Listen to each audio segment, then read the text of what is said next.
சக்கிரி தெருல இருந்து மட்டுமே ஆளுகளை கூட்டிட்டு போறாங்க. கேக்குற கேள்விக்கு யாராவது பதில் இருக்கா உங்ககிட்ட? எவன் ஒருத்தன் உனக்காண்டி போராடுறானோ அவன் பின்னாடி அணி தரல முடியல. ஒருத்தன் கோட்டை கொடுக்குறான், ஒருத்தன் பிரியாணி கொடுக்குறான், ஒருத்தன் 200 ரூபாய் பணம் கொடுக்குறான். நீ இப்படி கூட்டம் தரட்டு போய் நீ என்ன செம்மறியாட்டு கூட்டமா? நீ எந்த மாதிரியான கூட்டம்? உன்னுடைய சுடுகாடு கூட்டத்துக்கு போறதுக்கு உனக்கு அப்பனே சொல்ல, உன்னுடைய வேதனையை சொல்லி உன்னுடைய பிரச்சனையை சொல்லி அதை சரி செஞ்சு தரானா நீ கூட்டத்துக்கு போனா சந்தோஷம். அவன் 200 ரூபாய் பணம் தரான்னு சொல்லிட்டு நீ கூட்டத்துக்கு போறனா உன்னை நான் எந்த நிலைமையில வச்சிருக்கேன்? நீ கூட்டத்துக்கு போறதுனால உன்னை மட்டும் பாதிக்காது, என்ன எனக்கு பின்னாடி வரக்கூடிய தலைமுறை வந்து அது பாதிக்குது. அதனாலதான் இங்க வந்து பேசிட்டு இருக்கோம். நாங்க வெறுமனையா அங்க வந்து கத்த வேண்டிய அவசியம் கிடையாது.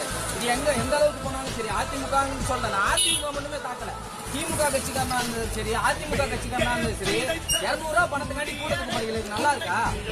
500 ரூபாய்க்கு ஓட்ட வைக்கிறீங்க, 200 ரூபாய்க்கு கூட்டத்துக்கு போறீங்க, இது என்ன மாதிரியான மனநிலை? இன்னைக்கு 200 ரூபாய் கொடுத்து கூட்டத்துக்கு போறான் கூப்பிடுறான், 2000 ரூபாய் கொடுத்து எங்கேயா கூட்டா நீங்க போவீங்களா?